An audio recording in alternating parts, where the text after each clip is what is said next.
is Okatii Boxing, and I'm here with well, I don't know how to introduce you. Trainer, promoter, manager, matchmaker, Carl Greaves. How you doing, sir? I'm good, my man. Thank you. Very good. What are you doing here? We're in Wembley at the press conference of Dura against Riakpo. Have you got any fighters here? You training here? Yeah, I've got nobody on the card, but I've been working with Boxer for a long time now. When it was Ultimate Boxer, obviously they changed the name to Boxer. I've been doing a lot of matchmaking from day one since it started out, and I've just carried my role on now, still matchmaking, along with John Wisujon. He does like the top of the bill, the chief support. I do all the undercards, so just carrying on my position from before, really. Oh, that's good. So how do you feel? How do you feel with the new contract Boxers got with Sky?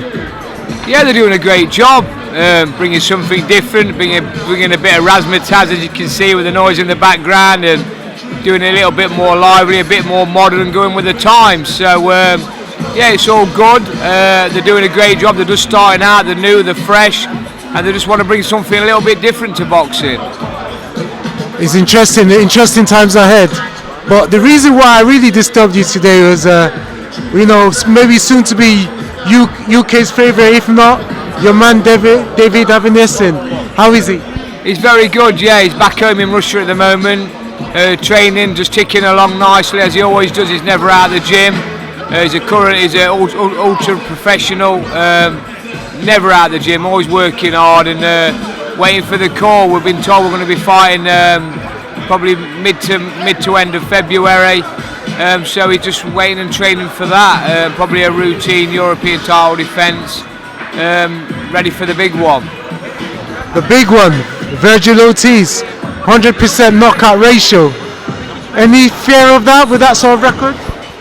No, listen, he's very good. We're not going to deny that. I mean, what a fighter he is. I mean, as you see, his record speaks for itself. But has he been in with anyone like David yet? Maybe.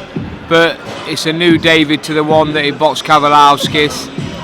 So, as you can see, with David's current form, he's on fire, his confidence is high, and we're going in there with full self-belief and hoping to pull off the upset. So, we'll see. But obviously, his manager, Neil Marsh, has been out to Mexico, to the WBC convention.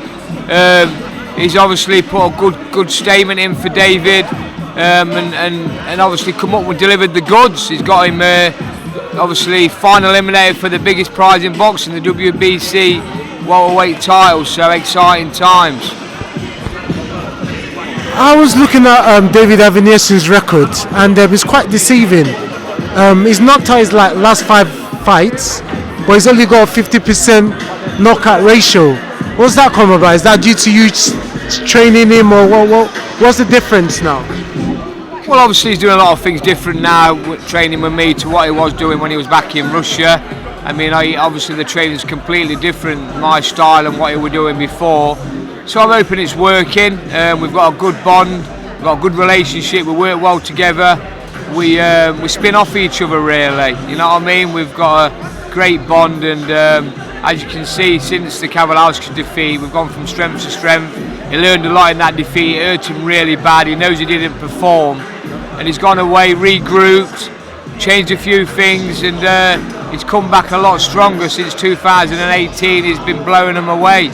Went over to Bill Bauer and knocked out Kerman Lajaraga, formidable champion, who was unbeaten with like an 89% knockout ratio himself. So, you know what I mean, David don't fear going in with punches. In fact, they probably suit him better than the flashy boxers. So they're there to be it. David can punch, and let's see what happens.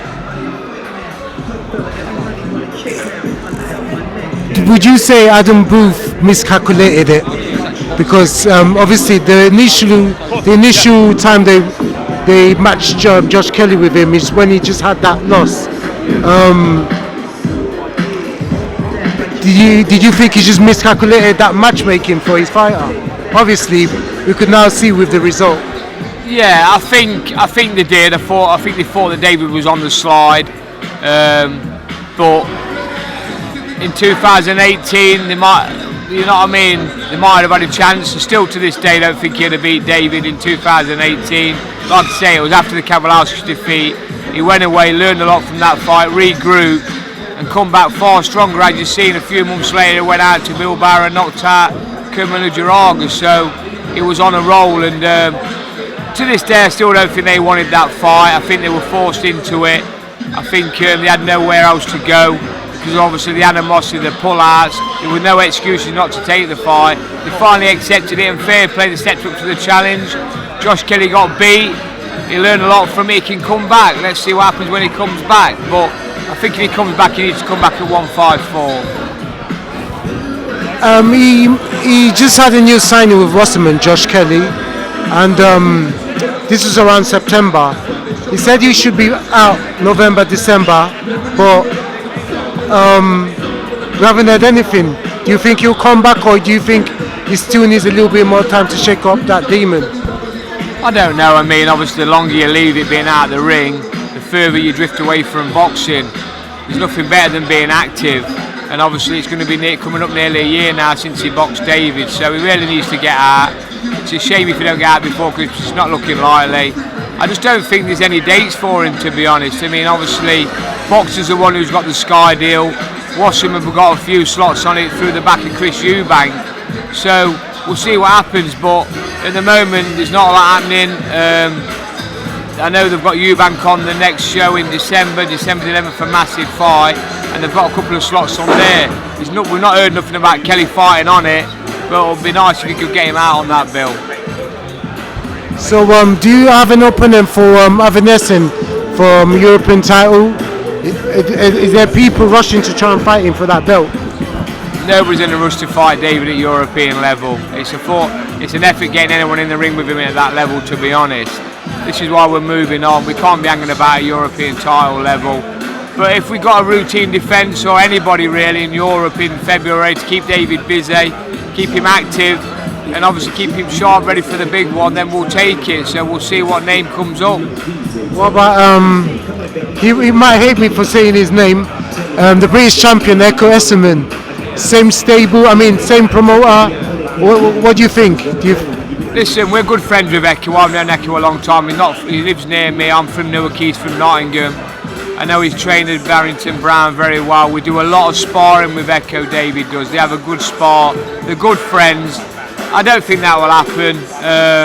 I don't really want it to happen, to be honest, because it'll be a shame. They're both good lads, good friends.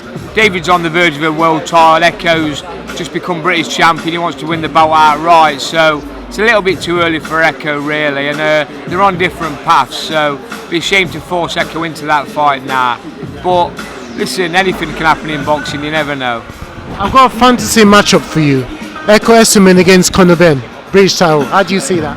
Great fight, and I fancy Ekow in that. I really do. Ekow's a good fighter. He's the only one, hand on heart, that stands up to David in sparring. David's been in with some top boys, and we need 2 or 3 sparring partners to get the rounds out.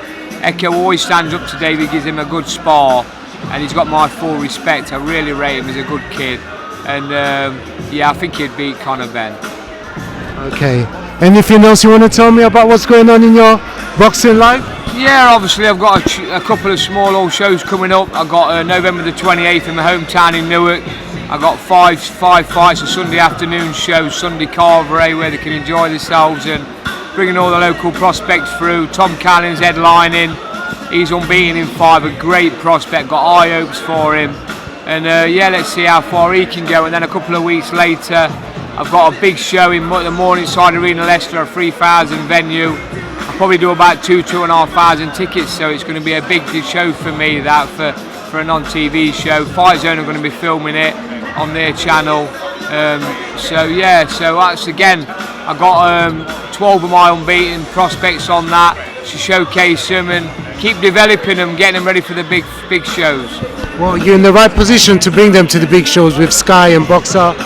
So basically, they're just learning the trade outside, and the top of the top of YOLO. Hopefully, we'd see them with in Sky in the near future. Yeah, definitely. Obviously, all my good prospects I will bring to Sky, giving them first options on them, and see what they think. But I've definitely got some good kids coming through. I've probably got about 15 unbeaten kids. Listen, everyone's a prospect until they actually fight someone, building them up. We all call them prospects. you don't know if they can fight till they start going in with a proper fight at like English title level when it's like a 50-50 matchup. So we'll keep calling them prospects until we get to that level. If they win that, we know we're working with something decent, and then obviously can move them on to a TV promoter. I'm going to ask you, obviously you work with Boxer and Sky now. I'm surprised. I mean, David Avanesyan, his last couple of fights has been on Sky. Brilliant performance. He saved the last Sky show when he was on. He was, I was shocked to see him sign with BT and Frank Warren. Well, how did that happen and why? Yeah, well, obviously I'm not his manager. Neil Marsh is his manager. He just said to me he thinks, obviously, at this stage of David's career, and obviously the relationship he's got with Frank Warren, he just feels it was the best place for him to go. He said if David was 26, 27, needed building, then obviously Sky was a platform, but he's 33 years old, and obviously wants to get him a world title shot as quick as he can, and obviously going to Frank and his connections, and obviously going to WBC convention and fighting his case, it's proved the right move, hasn't it? So obviously he's on the verge of a world title fight, and he's not even had a fight for Frank Warren yet. That's brilliant. Well, Carl Greaves, thanks for your time, and all the best with your shows coming up and your matchmaking. And David Avanesyan, we'd love to see him fight for the eliminator, the world titles in the future, because he's fast becoming one of the British favourites. Exciting stuff. Yeah, he's a top lad. He's got a big fan base in England now. Everybody loves David, and let's hopefully we can finish the story and become world champion again. So what an achievement that will be for the green and gold belt. Well, all the best in your future, Davos, and thanks for giving me your interview. Respect, mate. Thank you. Thank you.